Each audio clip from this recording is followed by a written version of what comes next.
Creo que la guerra más complicada fue haberme levantado de un accidente en el que casi pierdo la vida hace aproximadamente 15 años y soy la mayor de 5 hermanos. Entonces fue ser hermana y mamá al mismo tiempo. Me dijo, hija, no te equivoques. Tú tienes la madera de ser periodista. Fui y le dije a mi papá, quiero estudiar una carrera universitaria. Y me dijo, hija, no me hagas gastar. Pues la verdad es que yo sí creo que las mujeres, o sea, sí tienen que estudiar, leer y escribir y saber algún idioma o algo, pero no es indispensable porque ustedes al final se van a casar. Si eres güera, si eres flaca, si no estás tan fea y te dedicas a las noticias, seguramente tienes algo que ver con algún directivo o tu papá es tal. Y llegué a la entrevista con López Dóriga y cuando estaba ahí, no, así no es el periodismo.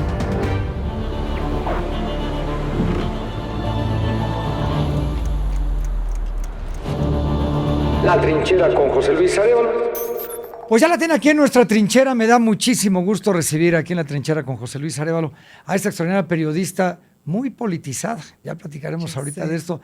Blanca Becerril, qué gusto me da que estés aquí con nosotros. Gracias en verdad por pensar en mí y por abrirme este espacio para contarles todas las cosas importantes y no tan importantes de mi vida y cómo es que he llegado hasta aquí. Bueno, vamos a ver si es cierto que nos cuentas todo, ya veremos. Pero oye, Cuéntame. Muchas gracias por estar aquí con nosotros ti, en Canal Cero Networks. Oye, Blanca, yo quisiera empezar, bueno, tú eres periodista ya con algunos años de experiencia, con una gran trayectoria, y cuando tú escuchas el término guerra o ves en la televisión o lo que sea, la palabra guerra o ves una guerra, ¿qué significa para ti la guerra? Quiero ir a cubrirla. Automáticamente es lo que pienso. ¿Por qué? De hecho, justo cuando yo estaba estudiando en la universidad que estudié en la UNAM, en la máxima casa de estudios, mi sueño número 1 era ir a cubrir una guerra. Y cuando en algún momento tuve la oportunidad, cuando yo trabajaba en una empresa de noticias financieras internacional, yo levanté la mano para ir a la Franja de Gaza y me dijeron, no. Y yo, pero es que es mi sueño y siento que tengo todas las capacidades y que puedo hacer una muy buena cobertura. Y me decían mis jefes en Nueva York, es que no es porque tengas o no tengas capacidad de ir a cubrir una guerra, sino que pues es mucho más complejo mandar a una mujer a esos sitios de guerra por todo lo que implica. Porque yo he estado en 7 ¿En serio? y veo muchas mujeres. Pues yo ¿Pero qué significa la guerra? O sea, esa es la parte periodística de Blanca Becerril, pero ¿tiene algún significado para ti la guerra? ¿O por qué te gustaría cubrirla? ¿Qué tiene la guerra que es atractivo para ti? Yo le daría como mucha ser voz humano y mucho espacio justamente a las personas que están en medio del conflicto, al ser humano. Para eso me gustaría cubrir una guerra. ¿Es una tragedia la Sí, guerra? Absolutamente es una tragedia. Que después de pandemia yo no entiendo qué está pensando el mundo en el cual seguimos en guerras. En tu vida personal o profesional, lo que tú quieras He compartir tenido con muchas nosotros, guerras también. ¿cuál ha sido la guerra más complicada de Blanca Becerril? Creo que la guerra más complicada fue haberme levantado de un accidente en el que casi pierdo la vida hace aproximadamente 15 años, porque yo me metí a la presa Madín de Lomas Verdes con todo y camioneta, en un accidente que casi me cuesta la vida. Y creo que después del accidente, que gracias a Dios no me pasó pues cosas relevantes, porque solamente tuve muchos esguinces y una cortada en una pierna y como cosas muy, pues no tan trágicas en mi físico, como lo que vino después emocionalmente de ese accidente fue creo que lo más difícil que me ha tocado pasar hasta este momento en mi vida. ¿Y cómo lo superaste? O sea, pues yo no creí en ese momento en la terapia, que hoy es literalmente canasta básica para mí. ¿Y cómo lo superé? Yo sola, haciéndome la fuerte, reencontrándome mucho conmigo, con ese ser que tal vez estaba un poco abandonado por el hambre que tienes a los 20 años de comerte al mundo, de haber salido de la carrera, de estar en tus primeros trabajos, que no veía a esa Blanca que quería comerse al mundo y que siempre estaba deprisa. Y mi accidente fue porque yo siempre estaba deprisa. O sea, yo iba manejando un poco sí a exceso de velocidad en una curva donde estaba pues el pavimento mojado y estaba evidentemente pues lloviendo mucho y fue que me derrapé y me fui a la presa Madín, literal. ¿Cómo fue tu infancia, Blanca? ¿Dónde creciste? ¿Qué hacías de niña chiquita? ¿Cuáles eran tus hobbies? Literalmente yo quería ser actriz. Y yo actuaba todo el tiempo en mi casa y entonces... ¿Naciste aquí en la Ciudad de México? Sí, nací en Ciudad de México. Mi mamá es de Michoacán, de Morelia, y mi papá es de Los Altos de Jalisco, de Arandas. Y cuando yo era niña tuve una infancia muy feliz, pero muy complicada, porque mis papás se separan cuando yo tengo 7 años y soy la mayor de 5 hermanos. Entonces fue ser hermana y mamá al mismo tiempo. Porque cuando hay una separación de esa magnitud, donde tu papá se va a vivir a otro estado de la República, pues tú te quedas al frente de la casa porque la mamá tiene que salir a trabajar para poder mantener a sus hijos. Entonces fue muy complicado, pero también fue una infancia muy feliz, donde conviví con mis hermanos como si fueran literalmente mis mejores amigos, y hoy en día siguen siendo mis mejores amigos, aunque muchos de ellos no viven incluso en el país. Pero sí fue una infancia muy feliz, de muchos retos. También te digo, o sea, de ser mamá y hermana al mismo tiempo, y de ser, pues, el ejemplo de la familia, porque antes te decían las mamás que el hijo mayor siempre era el que tenía que poner el ejemplo. Entonces, cargar con esa losa tan pesada, que hoy a la distancia agradezco en ciertos momentos de la vida, porque me hizo muy independiente y me hizo, pues, ser una mujer muy disciplinada y con gran sentido de la obligación y del respeto. Claro. Pero sí fue una infancia muy feliz. Yo así la recuerdo. ¿Ya que le tenías miedo cuando eras niña? ¿Cuáles eran A la tus...? chancla de mi mamá y al cinturonazo de mi mamá, porque antes así se educaba. Sí. Antes no era de, hijo, pórtate bien, porque tal. No, antes era, si no te portas bien, y sonaba la chancla. ¿Y en si mi te casa. dio? Sí, muchas veces, porque además era muy inquieta.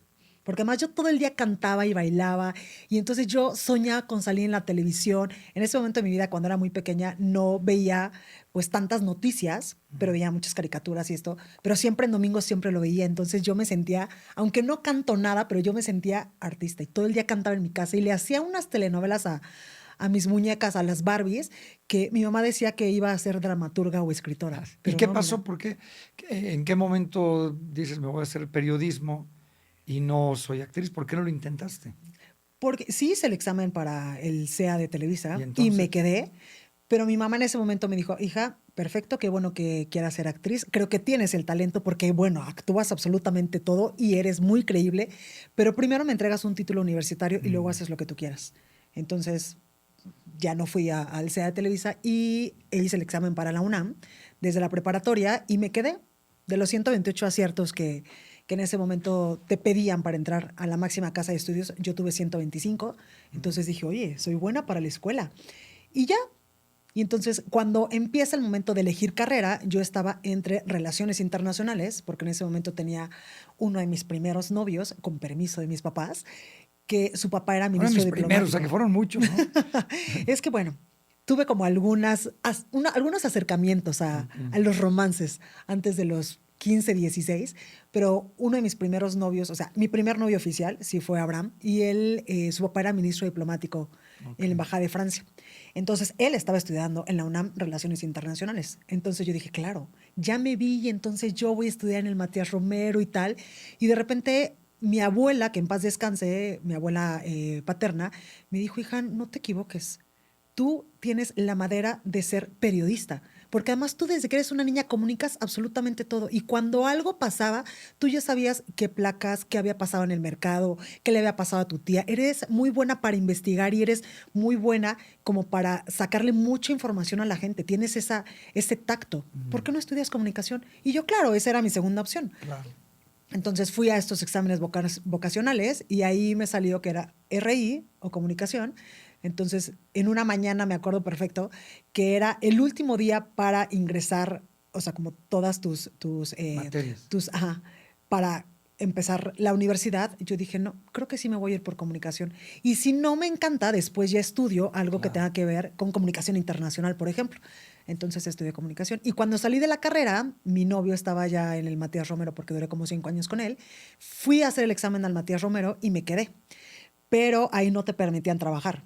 Era estar 100% en la escuela, y ellos te pagaban una beca que la verdad es que para ese momento de mi vida me alcanzaba perfecto para todo mi mes, pero yo ya tenía tanta hambre de trabajar y de venirme a los medios de comunicación que dije, no. Entonces termino la carrera, y para eso yo ya tenía como 3 años trabajando pues en comunicación. Mi primer trabajo fue en la alcaldía, antes Delegación Gustavo Madero, y yo llegaba a las 4:30 de la mañana a pegar literalmente la síntesis informativa. Los periódicos los recortabas, subrayabas lo que habían dicho de la delegación, y yo los pegaba, fotocopiaba, se los entregaba a distintas áreas y a distintas direcciones, y me iba a la universidad. Y ese fue mi primer trabajo. Y justamente ya pasando de ahí, ¿cómo es que logras entrar a los medios? Yo me acuerdo, digo, yo te llevo unos cuantos años más, pero para los egresados de la UNAM no era fácil, No, yo nada. recuerdo. Había inclusive anuncios en el periódico que decían, se buscan periodistas de todos menos de la UNAM. Sí. Entonces, no es fácil. ¿Cómo lo lograste? ¿Y cuál fue tu tu primera participación en un medio? Sí, pues mira, yo con este afán de que siempre he tenido entre estudiar Relaciones Internacionales y Comunicación, termino comunicación, y cuando me piden hacer mi servicio social, yo dije, pues Relaciones Internacionales. Y voy y toco la puerta a la Secretaría de Relaciones Exteriores en México, cuando estaba Patricia como secretaria de Relaciones Exteriores. Entonces, ellos me mandan al área de intercambio académico para Asia, Pacífico, África y Medio Oriente. Y lo que hacíamos en esa área es que todos estos estudiantes de esa parte del mundo venían a México y nosotros les ayudábamos a que se colocaran en diversas universidades, dependiendo de lo que quisieran estudiar en nuestro país. Y yo dije, bueno, pues de aquí soy. Y entonces me empecé a involucrar tanto con el tema que me encantó. Pero luego hubo un asunto que me fui de vacaciones y no metí a tiempo mis papeles en la UNAM para dar de alta ya mi servicio social y que me pusieran check. Entonces me lo cancelaron. Y en ese momento yo tenía una de mis mejores amigas que trabajaba en Gobernación, pero ella ya me llevaba como 5 o 6 años. Y ella me dijo, oye, es que aquí en Gobernación tenemos algo de televisión. No sé bien, pero algo de televisión. Entonces voy, porque ahí sí te hacían examen como de conocimientos generales para poder darte permiso de hacer el servicio social. Y me dicen, te vamos a mandar a Sepropie. Y yo, ¿qué es eso? ¿Con qué se come? ¿En serio? Pues yo empecé ahí también. Pero yo empecé de cargador. ¿En serio? Sí. Bueno, pues yo empecé como mi servicio social en Sepropie. Sí, yo en servicio social, pero cargando tablas. En la tramoya. Ok. Pues yo empecé como de asistente, cargabolsas, de todo. Mira, qué bueno. Entonces me mandan a Sepropie y estaba un jefe que es extraordinario y que hasta la fecha lo sigo viendo, que se llama Paco Trejo. Entonces voy y me presento con él, porque además no era como que tú llegabas a presentarte con el director general, pero yo siempre he sido muy vivilla. Entonces me meto a su oficina y yo, oiga, soy Blanca Becerril y vengo de la UNAM y vengo terminando la universidad y vengo de servicio social. Y él así como que, buenísimo. ¿Y en qué área te va a tocar? Y yo, no, pues todavía no sé. Pues seguro te van a poner en tal. Entonces me ponen en esa área y yo espoteaba el material de Presidencia de la República. Cuando Felipe Calderón estaba como presidente y Margarita Zavala como primera dama, a mí me ponían a calificar todo el material para después hacer notas informativas de ellos. Entonces ahora los chicos que nos ven y nos escuchan seguramente no van a saber eso de espotear. No, hablando en chino. Sí, exactamente. Entonces yo estaba en la maquinita, o sea, en un cubículo súper chiquitito, donde apenas si cabía. Entonces me ponían una televisión de las de antes y la máquina como de VHS, metías el cassette y lo empezabas a espotear. Entonces ahí decía, mira, de tal minuto a tal minuto es lo más padre que dijo el presidente en la gira, a China. Entonces empiezo ahí y de repente ellos empiezan a hacer programas para la página de Sepropie que se vinculaba a la página de Presidencia de la República. Entonces, uno de esos días, uno de los conductores que hacía un programa que se llamaba México Emprende, que tenía que ver mucho con todos los programas y todos los apoyos económicos que daba la Secretaría de Economía a los emprendedores, faltó porque se accidentó, entonces faltó como un mes. Y a mí me dicen, oye, pues ponte enfrente de la cámara solo para hacer pruebas. Entonces me puse enfrente de la cámara. Y el productor que en ese momento estaba me dijo, oye, no retratas tan mal, ¿no? Y yo, ¿en serio? A ver, léeme el prompt. Y yo, ¿qué es eso? Esas letras que van a pasar ahí. Entonces las empecé a leer y me dijo, tienes talento para esto. Pues ahora, antes de que venga Manuel de su incapacidad, tú vas a hacer el programa porque tenemos que entregar una emisión como todas las semanas. Sí, claro. Y entonces empecé haciendo eso y a los 2 meses me habló Paco Trejo, en ese momento mi jefe, y me dice, oye, te vamos a liberar el servicio social, ¿quieres trabajar con nosotros? Y yo, encantada, porque de no ganar nada, creo que eran 700 pesos que me pagaban, a ganar en ese momento 9, 10 mil pesos y era mi primer trabajo y en televisión, y ahí descubro que soy buena y que me apasiona la televisión y los medios de comunicación. ¿Es mejor el periodismo o la política? Porque veo que en tu carrera has estado muy relacionada a la política desde que empezaste y luego ya, pues con los candidatos, en los debates. ¿Te gusta la política? ¿Nunca dijiste mejor me voy para allá? ¿O la política es tan cochina que mejor no te vas para allá? ¿Sabes? Me gusta mucho comunicar política, porque yo creo que la política es como el chismecito, pero de otro nivel. Y me han invitado a irme del otro lado de la moneda, sí, muchas veces. Incluso cuando fue la reforma político-electoral del 2014, que yo cubría diputados y Senado, uno de los coordinadores parlamentarios del PRI en ese momento me dijo, oye, tú sabes mucho del andamiaje legislativo. ¿Por qué no te vienes, te hacemos candidata? Porque además ahora ya existe el tema de la paridad. Entonces, sí o sí, tenemos que postular candidatos y candidatas mujeres que ya no sean las famosas Juanitas, sino que con posibilidades reales de estar en los puestos en la próxima elección. Entonces yo dije, pues no, esa fue la primera vez que se acercaron conmigo. Y dije, no, a mí me encanta estar de este lado y comunicar todo lo que ustedes hacen. Porque además me acuerdo que cuando llegué a cubrir diputados, uno de tus compañeros, que se apellida Guerrero, fue una persona que me acogió mucho. Entonces me acuerdo que las primeras veces me decía, oye, Blanquita, ¿y entiendes qué es una minuta, qué es un dictamen, qué es una iniciativa? Y yo, pues no tengo ni idea, porque yo venía de cubrir una campaña presidencial en Canal 11 ya, que fue uno de mis terceros, cuartos trabajos en esta carrera. Entonces me dijo, ok, para empezar tienes que leer el marco jurídico y normativo de la Cámara de Diputados. Y yo, ¿qué es eso? Así, una cosa enorme. Y yo, como siempre he sido muy ñoña, muy estudiosa, pues lo leía completamente todo y entonces yo subrayaba y tal. Entonces ya entendía un poco más de cuál era el andamiaje del legislativo. ¿Qué pasó con tu papá?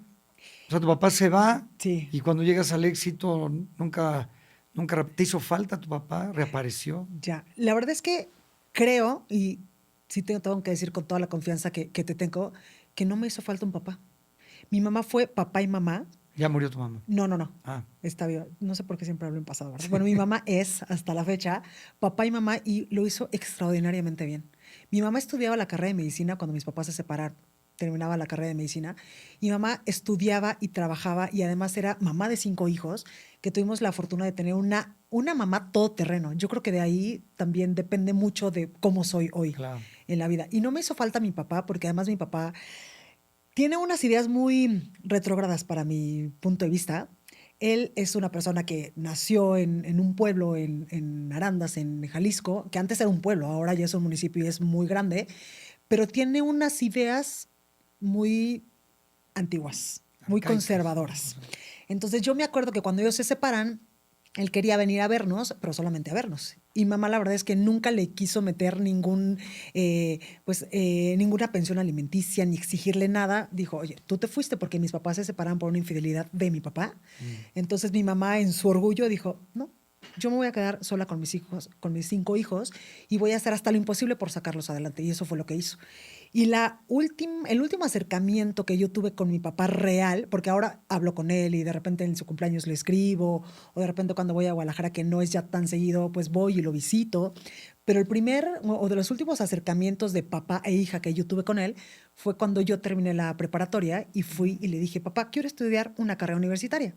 ¿Me apoyas? Porque además, o sea, yo en ese momento dije, bueno, ya estudié en la UNAM, pero ¿y si no me aceptan? ¿Y si no quedo en la universidad o si no quedo en la facultad que yo quiero? ¿Qué voy a hacer? Mi mamá no me va a pagar una carrera en una universidad privada. Pese a que yo podía tal vez conseguir una beca porque siempre fui una muy buena alumna con buenas calificaciones. Y cuando fui le dije, papá, quiero estudiar una carrera universitaria, me dijo, hija, no me hagas gastar. Y yo, ¿cómo? No, mira, sé que ahorita andas con un noviecito de aquí del pueblo, que sus papás la verdad es que les va muy bien, porque en ese momento ellos exportaban puercos, entonces, pues ya mejor quédate con Joel y no me hagas gastar. Y yo, no, ¿cómo? Pero es que yo quiero estudiar, papá. Pues la verdad es que yo sí creo que las mujeres, o sea, sí tienen que estudiar, leer y escribir, y saber algún idioma o algo, pero no es indispensable porque ustedes al final se van a casar.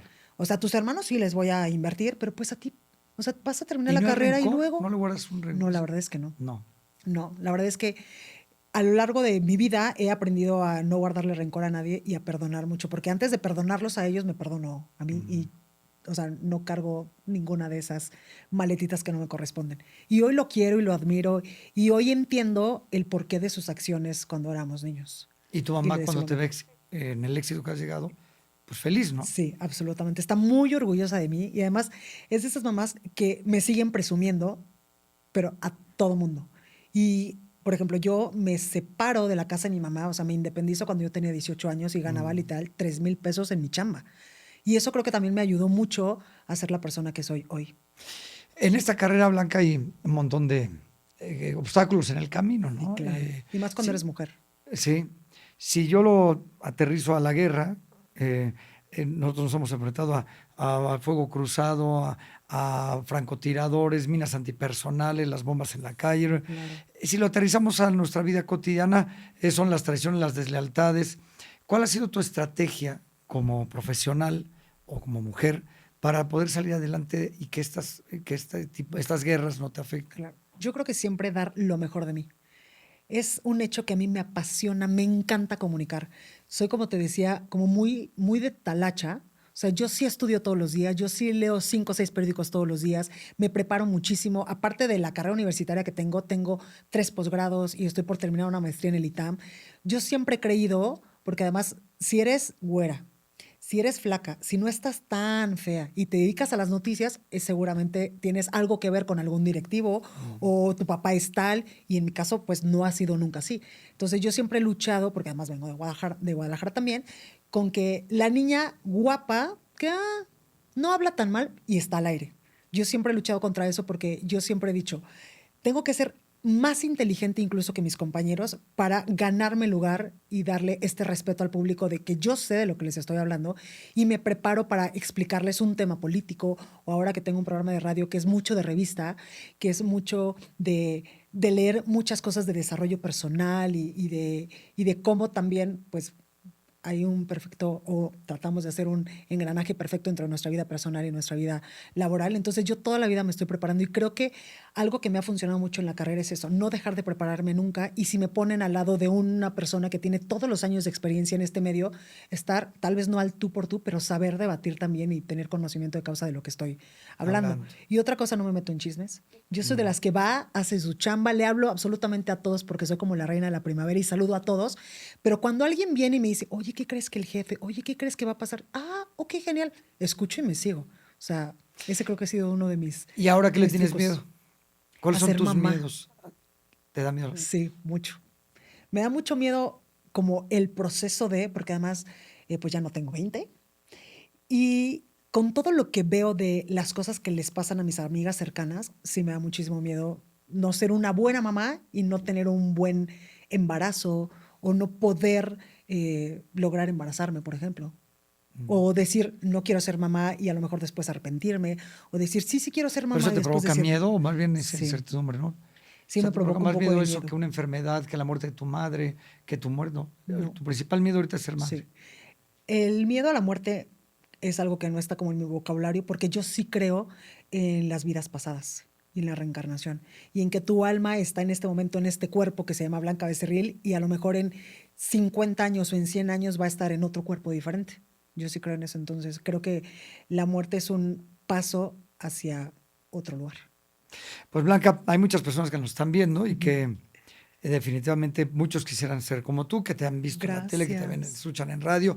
¿Tú qué sugerencias, porque luego no nos gusta dar consejos, ¿no? Pero qué sugerencia le darías a las personas que te ven que están metidos en una trinchera, que les da miedo salir, que no tienen el contacto o no tienen la audacia, la astucia que tú has tenido para superarte, que también son de la UNAM o de otras y dicen, Sí. ¿cómo le voy a hacer? ¿Qué sugerencia les darías para poder lograr lograr su Ujú. meta, ¿no? Que no se den por vencidos. La perseverancia es algo que yo tengo tatuado en el corazón.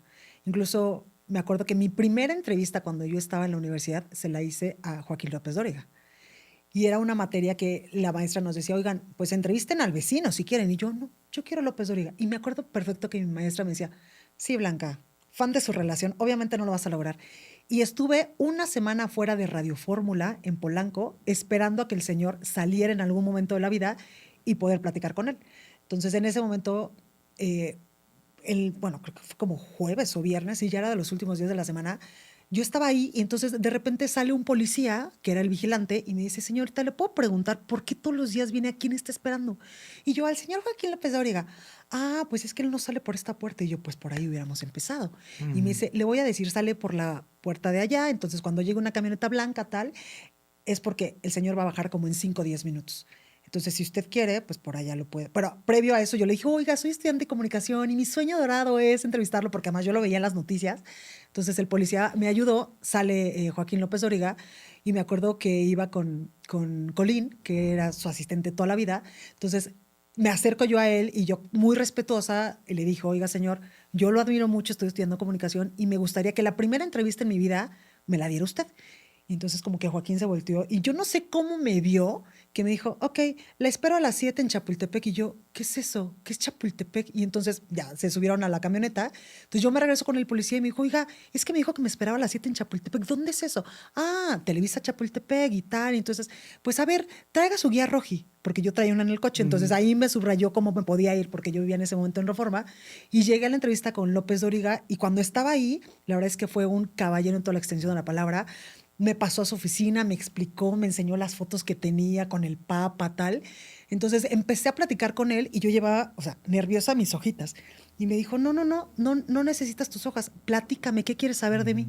Y yo, no, pero es que aquí tengo las preguntas que le quiero hacer. No, así no es el periodismo.